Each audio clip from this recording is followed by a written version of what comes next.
ఈ నంది అవార్డ్స్ బదులు గద్దర్ అవార్డ్స్ అని పెట్టారు కదండి. ఆ గద్దర్ అవార్డ్స్ అనేది ఎంతవరకు సమంజసం? అండ్ ఆ గద్దర్ అవార్డ్స్ దాంట్లో కమిటీ మెంబర్స్ ఎవరెవరు ఉన్నారు? అంటే గద్దర్ అవార్డ్స్ కమిటీ ఆల్రెడీ ప్రకటించేశారు. అది బి నరసింహరావు గారి అధ్యక్షతన పనిచేస్తోంది. వాళ్ళు ఆల్రెడీ యాక్టివిటీలో ఉన్నారు.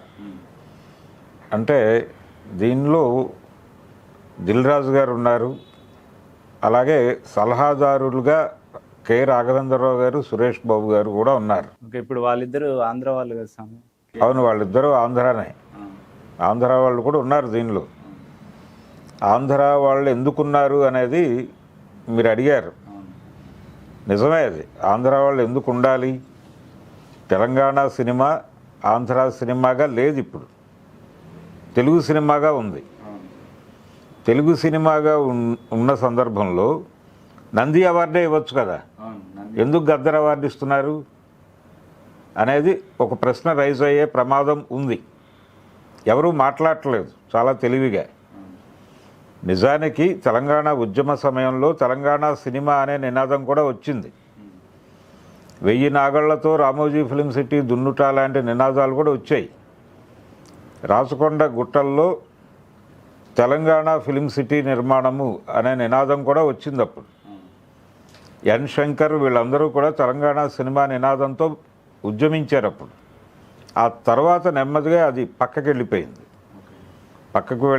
రామోజీ ఫిలిం సిటీని 1000 నాగాళ్లతో దున్నటం అనే ప్రోగ్రాము పక్కకి వెళ్ళిపోయింది.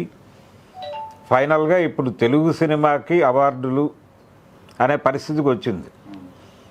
తెలంగాణ ఇప్పుడు జాతీయ స్థాయిలో ఉత్తమ ప్రాంతీయ చిత్రం పురస్కారం ఇవ్వాలి. ఎవరికి ఇస్తారు? తెలుగు సినిమాకి ఇస్తారు. ఇప్పుడు ఇంకోటి స్వామి, ఇప్పుడు గద్దర్ అనే పేరు పెట్టి గద్దర్ అవార్డ్స్ అనే పెట్టాల్సిన అవసరం లేదు కదా. ఒక ఆయన అవును, ఇప్పుడు నేను ఒక ప్రధానమైన ప్రశ్నని రైజ్ చేయబోతున్నాను, మీరు మధ్యలో వచ్చారు.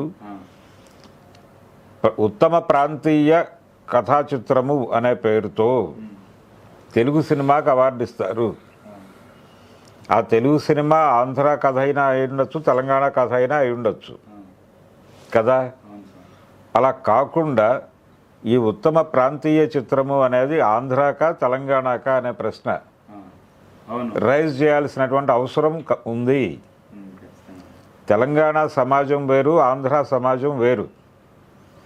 ఆంధ్ర కథలు వేరు, తెలంగాణ కథలు వేరు. అలాగే సాహిత్య పురస్కారాలు ఉన్నాయి. ఇప్పుడు సాహిత్య అకాడమీ పురస్కారం తెలుగుకి అంటారు.